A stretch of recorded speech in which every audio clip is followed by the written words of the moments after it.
Hamas మీద దాడి చేస్తున్నటువంటి ఇజ్రాయెల్కి మద్దతుగా హౌతీలు ఇజ్రాయెల్కి వ్యతిరేకంగా హౌతీలు వెళ్ళి షిప్స్ మీద దాడి చేస్తుంటే ఆ షిప్పుల మీద దాడి చేస్తున్నటువంటి హౌతీలు ఉంటున్నటువంటి యెమెన్లోని స్థావరాల మీద అమెరికా బ్రిటన్ దాడి చేస్తుంటే హౌతీలు తాజాగా చేస్తున్నటువంటి దాడులకి సమర్థనగా అంటే హౌతీలు రివర్స్ అటాక్ అమెరికా మీద చేస్తుంటే వీళ్ళంతటికీ కారణమైనటువంటి ఈ వివాదానికి కారణమైనటువంటి ఇజ్రాయెల్ని దెబ్బ కొట్టడానికంటూ ఒక కొత్త ఎత్తుగడ వేసింది హెజ్బుల్లా. నార్థన్ ఇజ్రాయెల్ ఉత్తర ఇజ్రాయెల్ మీదకి ఒక్కసారిగా 4 మిస్సైల్స్ని అటాక్ చేసింది.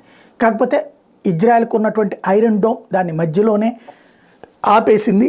ఫస్ట్ అయితే సైరన్లు వచ్చినాయి, ప్రజలందరూ బంకర్లలోకి వెళ్ళిపోయారు. ఆ తర్వాతన ఆ మిస్సైల్స్ని దారిలోనే కూల్చి వేసింది ఇజ్రాయెల్. సేమ్ టైం హెజ్బుల్లాకి ఫైనల్ వార్నింగ్ ఇచ్చింది. హెజ్బుల్లా జోలికి పోవట్లేదు, లెబనాన్ జోలికి పోవట్లేదు.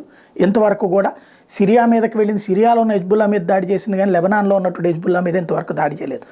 తీవ్ర పరిణామాలు ఎదుర్కోవాల్సి వస్తుంది, జాగ్రత్త అని హెచ్చరిక జారీ చేసింది.